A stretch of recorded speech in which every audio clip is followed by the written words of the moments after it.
Ehtimal suallarını abituriyentlərin 90% səhv edir. Bu sualda həm kombinizondan, həm də permütasiyadan istifadə etmək mümkündür. Hər ikisində də eyni cavablar alırıq. Deməli deyilir ki, 8 müxtəlif növ qırmızı və 6 müxtəlif növ ağ çiçəkdən buket düzəltmək üçün 3-ü qırmızı, ikisi ağ olmaqla 5 çiçəyi neçə üsulla seçmək olar?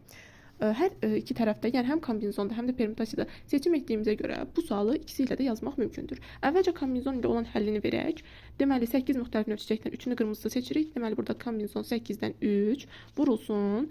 Kombinizon 6 çiçəkdən ikisini seçirik. Niyə vurmadan istifadə edirik? Çünki ikisi də bir anda baş verir. Və bunu hesablamağın asan üsulu nədir? Düstursuz. Bu şəkildə hesablayırıq düstursuz. 8-dən 3 olduğu üçün 8-dən geriyə 3 rəqəm sayırıq. 8-in özü də daxildir. 8, 7 və 6. Və daha sonra 3 faktoriyala bölürük. 1, 2 və 3. Vurulsun.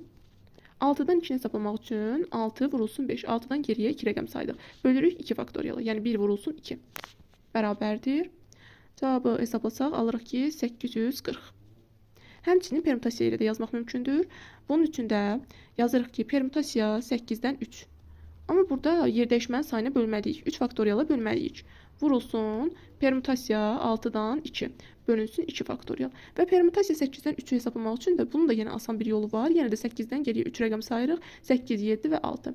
Amma qayıdıb 3 faktoriyala bölmürük. Deməli, burada fərq nədir? Kombinizonda həmən deməli, faktoriyala qayıdıb bölməliyik. Amma permütasiyada belə bir şey yoxdur. Yəni, bunu da gətirib hesablasaq, yenə də cavabı 840 taparıq.